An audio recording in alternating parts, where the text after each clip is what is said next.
السلام علیکم ورحمۃ اللہ وبرکاتہ۔ اس وقت موجود ہوں مسجد میقات مدینۃ المنورہ میں۔ اس میقات کا نام ہے ذو الحلیفہ یا ذی الحلیفہ، کچھ بھی آپ دونوں میں سے ایک کہہ سکتے ہیں۔ یہ وہ مسجد ہے جہاں نبی کریم صلی اللہ علیہ وسلم نے صبح فجر کے بعد مدینہ منورہ سے یعنی کہ مسجد نبوی کے آس پاس سے تشریف لائے اور عصر کی نماز میں یہاں پر مسجد ذو الحلیفہ میں وہ پہنچے اور انہوں نے پھر یہاں پر رات کو قیام کیا، عصر مغرب اور عشاء کی اور فجر کی نماز پڑھی، اور اس کے بعد فجر کی نماز کو پڑھنے کے بعد انہوں نے یہاں سے مکہ کی طرف عمرہ کی ادائیگی کے لیے یہاں سے وہ روانہ ہوئے۔ اور آج میں بھی اسی مقام پر موجود ہوں، مسجد ذو الحلیفہ مدینۃ المنورہ۔ جو لوگ شام، مصر، ترکی اور ان ممالک سے پیدل آتے تھے، وہ یہی میقات جو مسجد ذو الحلیفہ یہی ان کو لگتی ہے، یہاں سے وہ احرام باندھ کر اور عمرہ کی ادائیگی کے لیے جاتے ہیں۔ آج بھی جو زمینی راستے سے آنے والے افراد اسی مسجد ذو الحلیفہ سے احرام باندھ کر مدینۃ المنورہ سے مکہ کی طرف عمرہ کی ادائیگی کے لیے وہ جاتے ہیں۔ سارے حجاج کرام ہے محو سفر، رحمت کی گھٹا کے سائے تلے حجاج کرام ہے محو سفر، لبیک کو لب پہ سجاتے ہوئے حجاج کرام ہے محو سفر، جو دفن تھے سینوں میں یاروں۔ مسجد میقات سے احرام باندھنے کے بعد 2 نوافل ادا کیے جاتے ہیں اور عمرہ کی نیت کی جاتی ہے، جس کے بعد آپ مکہ کی طرف روانہ ہو جاتے ہیں۔ احرام باندھنے کے بعد آپ کی ٹانگیں بہت کلوز ہو جاتی ہیں اور آپ کا چلنے کی وجہ سے جسم رگڑ کھا کر زخمی بھی ہو سکتا ہے۔ اس کے لیے بہترین عمل یہ ہے کہ آپ ویسلین لے لیں اور وہ اپنی ٹانگوں پہ پہلے سے لگا لیں، تاکہ آپ کو چلتے ہوئے کسی قسم کی بھی خراشیں نہ آئیں اور آپ کی ٹانگیں آپس میں رگڑ کھا کے زخمی نہ ہوں، جس کے بعد آپ آسانی سے عمرہ ادا کر سکتے ہیں، کیونکہ عمرہ ایک ایسی عبادت ہے جس کے بارے میں کہا جاتا ہے کہ یہ عبادت جوانی کی عبادت ہے، تو اس میں پاؤں میں چھالے بننا اور جسم کا رگڑ کھا کر زخمی ہونا ایک معمولی بات ہے۔ تو ان چیزوں سے بچنے کے لیے آپ اپنی ٹانگوں پہ اور اپنی کلائیوں پہ ویسلین لگا سکتے ہیں۔ عمرہ کی نیت کرنے کے بعد احرام ایک ایسی چیز ہے جس میں 2 کپڑے ہیں، انسلے کپڑے، جس میں ایک آپ سطر کو ڈھانپتے ہیں، جس سے دوسرا آپ کے سینے اور بازوں کے اوپر ہوتا ہے۔ اس وقت اتر چکا ہوں اس جگہ پہ۔ اس گیٹ کا نام ہے غزہ کبری۔ تو یہاں سے اندر کے تقریباً 2 سے 3 منٹس جو ٹوٹل وہ ہیں، وہ یہاں سے اندر کے خانہ کعبہ تک کے یہاں سے صرف 2 سے 3 منٹ یعنی کہ لگتے ہیں۔ تو یہ ہے غزہ کبری، جہاں سے اس گیٹ سے بھی بڑی تعداد میں لوگ حرم کے اندر جا رہے ہوتے ہیں اور واپسی آ رہے ہوتے ہیں کچھ لوگ۔ میں الحمدللہ سے پہلے بھی کئی بار عمرہ میں نے ادا کیا ہے، تو اس وجہ سے تھکاوٹ بہت زیادہ ہو جاتی تھی۔ ایک تو سفر اتنا زیادہ لمبا، اور دوسرا تھکاوٹ کی وجہ سے کہ جیسے ہی آتے ہی آپ عمرہ ادا کرتے ہیں تو آپ کو تھکن کی وجہ سے بخار، سر درد اور یہ چیزیں ہو جاتی ہیں۔ تو اس بار میں نے ایسا کیا ہے کہ آتے ساتھ ہی میں نے فجر کی نماز پڑھ کے میں سو گیا ہوں کچھ گھنٹے، 3 سے 4 گھنٹے، اور اب میں اٹھا ہوں، یعنی کہ تھکن بھی مجھے اتر گئی ہے، بالکل میں فریش ہو کے الحمدللہ سے ابھی آ گیا ہوں حرم۔ عمرہ کرنے کا مکمل طریقہ، جس طریقے سے نبی علیہ الصلوۃ والسلام نے عمرہ ادا کیا، اسی طرح سے انشاءاللہ ہم آج کا عمرہ ادا کریں گے۔ کوشش کروں گا کہ جہاں تک ممکن ہو وہاں تک آپ کو دکھا سکوں۔ سن گلاسز میں نے پہنی ہوئی ہوں اس وجہ سے کیونکہ یہاں پہ سارا سفید ماربل ہے، اور اس وقت جو ہے وہ سورج نکل رہا ہے، سن رائز ہو رہا ہے، تو اس کی بہت زیادہ چمک جو ہے وہ آنکھوں میں پڑتی ہے اور آنکھیں کھلتی نہیں ہیں، اور آنکھوں میں پانی وغیرہ آ جاتا ہے اور اس طرح کے دیگر معاملات۔ تو اس وجہ سے میں نے گلاسز پہنی ہے۔ تو میں باقی دیکھنے والے تمام لوگوں کو بھی یہ مشورہ دوں گا کہ وہ اپنے ساتھ سن گلاسز اور ایک چھاتا اور 6 گرپ والی جوتیاں جو ہیں وہ ضرور رکھیں۔ یہ پنجہ ہے اس کو کھلا رکھنا شرط ہے. یہ جو پنجہ ہے اوپر والا اس کو آپ کھلا رکھیں گے. تو اس کے لیے سب سے جو بہترین چپل ہے وہ یہی والی ہوتی ہے. یہ بالکل بہترین چپل ہے. اس میں یہ جی اس وقت میں گیٹ نمبر 3 سے اندر جا رہا ہوں باب السلام سے.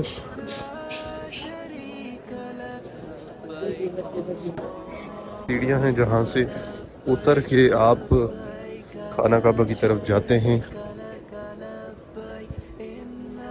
یہاں سے پہلی نظر آپ کی بیت اللہ شریف پہ پڑتی ہے.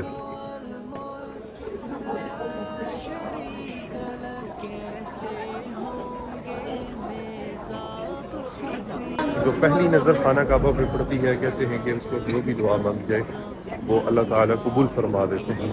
تو میں وہی پہلی نظر جو میں دیکھوں گا وہی میں آپ کو بھی دکھاتا ہوں.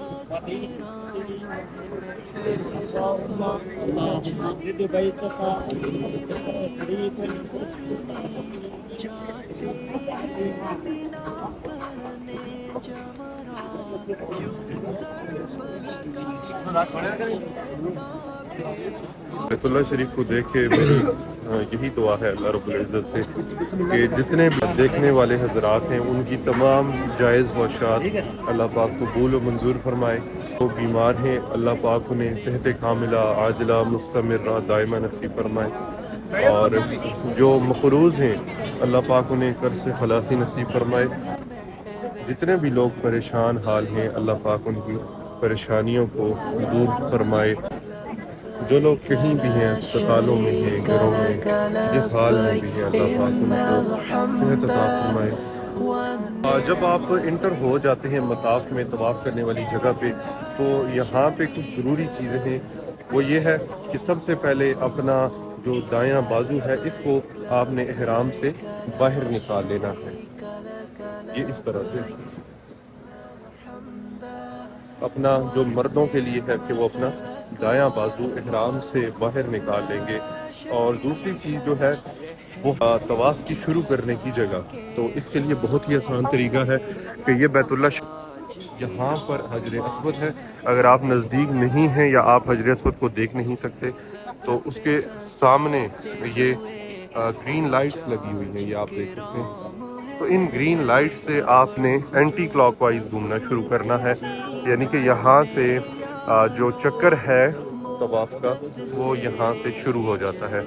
تو یہ ٹوٹل 7 چکر ہوتے ہیں جو اسی گرین لائٹ سے شروع ہو کے بالکل کعبہ کے سامنے سے اور یہیں سے ختم ہو جاتے ہیں. تو یہاں تک جب آپ ایک بار گھوم جائیں گے تو آپ کا ایک جو ہے چکر وہ کمپلیٹ ہو جائے گا. تو اس کے اندر آپ مختلف جو دعائیں ہیں وہ پڑھ سکتے ہیں. کوئی مخصوص دعا بھی نہیں ہے کہ جو آپ پڑھیں جو آپ کے دل میں آپ اردو میں آتی ہے عربی میں آتی ہے جس لینگویج میں آپ کو دعا آتی ہے آپ اس لینگویج میں یہاں پہ کوئی بھی دعا پڑھ سکتے ہیں. تو عربی پڑھتے ہوئے بھی اس کا ترجمہ جو ہے وہ ضروری ہے تاکہ آپ کو پتہ ہو کہ آپ اللہ رب العزت سے کیا چیز مانگ رہے ہیں اور کیا دعا مانگ رہے ہیں. تو انشاءاللہ ابھی ہم یہاں سے جائیں گے اور اپنا طواف شروع کریں گے اور اس کے بعد انشاءاللہ مقام ابراہیم پہ پہنچ کے ہم نے 2 نوافل ادا کرنے ہوتے ہیں اور اس کے بعد سعی کرنی ہوتی ہے. تو یہ سارا پروسیس میں آپ کو ساتھ ساتھ دکھاتا ہوں. جب آپ حجر اسود کے سامنے پہنچ جاتے ہیں اور یہ گرین لائٹس کے سامنے تو یہاں سے آپ نے طواف کو اس طرح سے شروع کرنا ہے کہ اگر آپ دور ہیں تو اپنا ہاتھ بلند کر کے بیت اللہ شریف کی طرف بسم اللہ اللہ اکبر الصلاۃ والسلام علی رسول اللہ. یہاں سے آپ نے اپنا جو ہے طواف کا چکر ہے وہ شروع کر دینا ہے. اس میں آپ مختلف مسنون دعائیں پڑھ سکتے ہیں.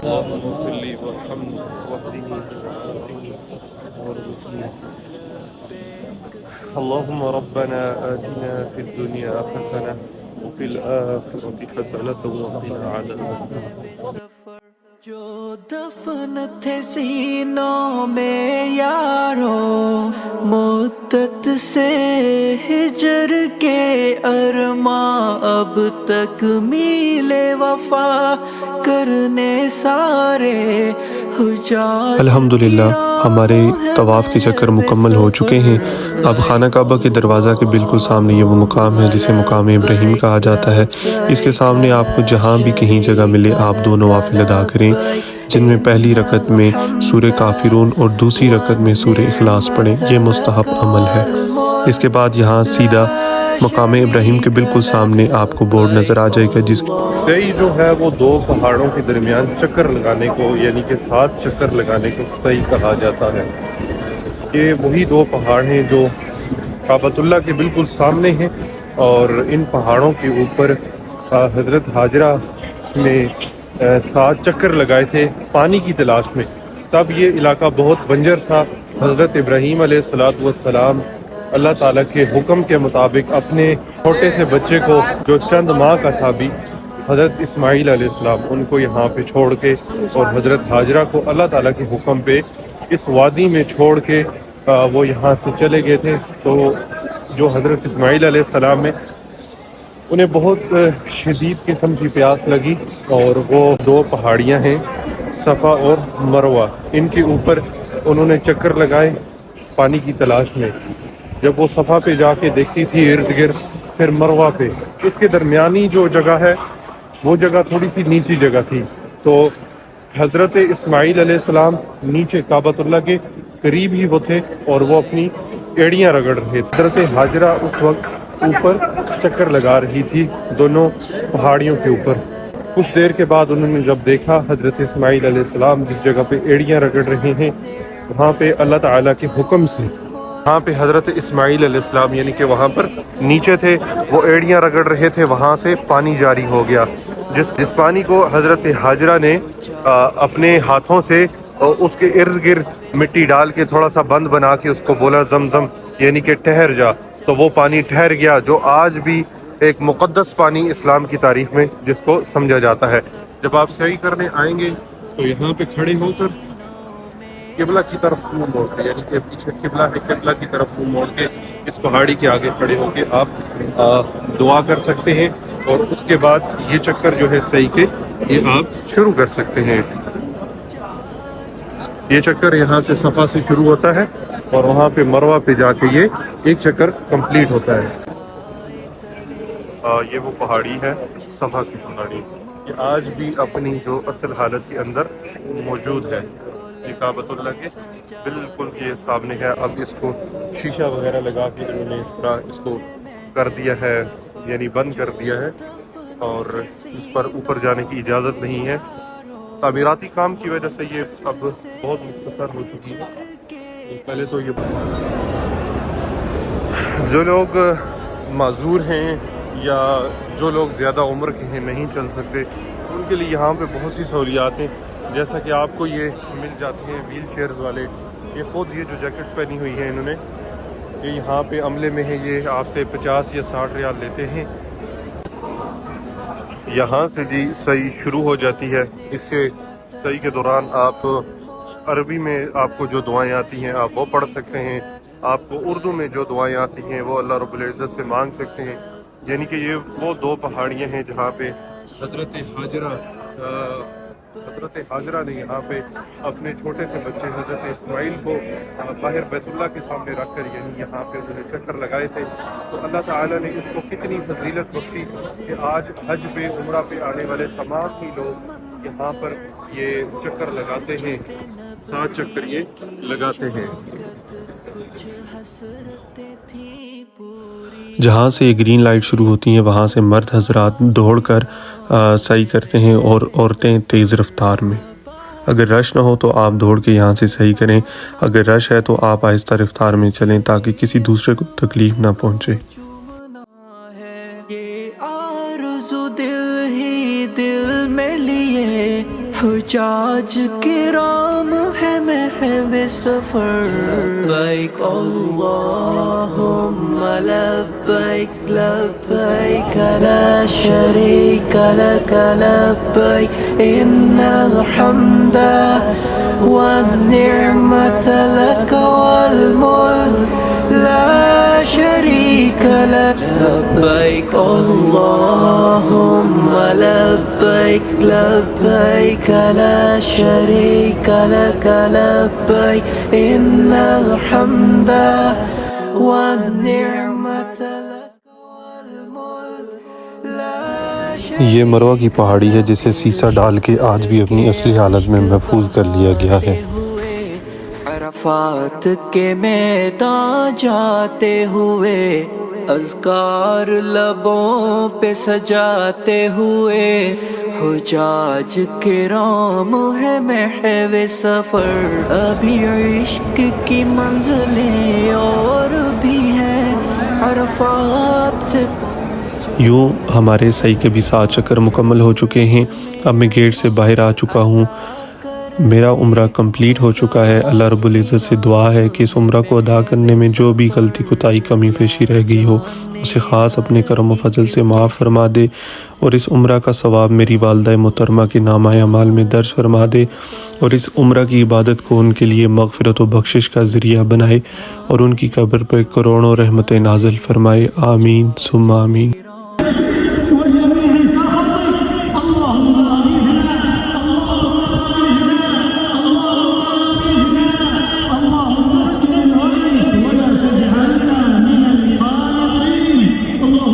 عمرہ ادا کرنے کے بعد اب میں اپنے ہوٹل میں آ چکا ہوں۔ ایک آخری اور لازمی چیز، سر کو منڈوانا۔ جو سر کو منڈوائے گا، نبی کریم صلی اللہ علیہ وسلم نے اس کے لیے 3 بار دعا کی۔ اس میں آپ پورے سر کو منڈوا سکتے ہیں، یعنی کہ اپنے سر کی ٹنڈ کروا سکتے ہیں، اپنے سر کے بالوں کو برابر کروا سکتے ہیں، یا چھوٹے چھوٹے کٹوا سکتے ہیں۔ ان میں سے تینوں میں سے آپ کوئی بھی کام کر سکتے ہیں۔ اگر آپ کو میری ویڈیو اچھی لگی ہے تو اسے لائک اور شیئر کریں، اور مزید اسلامک ویڈیوز دیکھنے کے لیے میرے چینل کو سبسکرائب ضرور کیجیے۔ شکریہ۔ ٹاور زمزم مینا